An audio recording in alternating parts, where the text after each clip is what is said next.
Hello, আসসালামু আলাইকুম। এই যে আমি রান্নাঘরে আসছি। রান্নাঘরে যেখানে আমার যে ইয়াটা ছিল, টলিটা ছিল, ওইটারে বের করে দিচ্ছি। ওইটা মানে অনেক দিন হয়েছে, ওটার ভিতর নিচে দিয়ে তেলা পোকা উঠতো, সেজন্য এখন বের করে ফেলছি। এই যে গরুর গোস্ত 15 কেজির মতো রান্না করছি, খাওয়া দাওয়া করছি। তারপরে আমাদের বিল্ডিংয়ে আমাদের যে লোক আছে ওনাকে দেওয়া হয়েছে।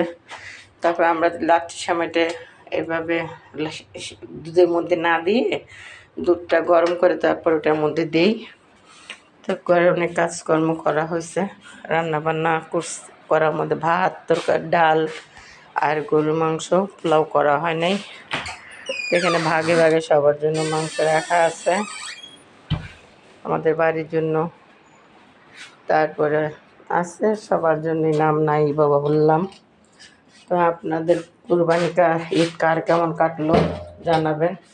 আশা করি কুরবানির সবাই ভালো, তেমন একটা মহিলাদের তেমন একটা আনন্দে কাটে না। তারপরও কার কেমন ঈদ কাটলো জানাবেন। ভালো থাকবেন। আল্লাহ হাফেজ।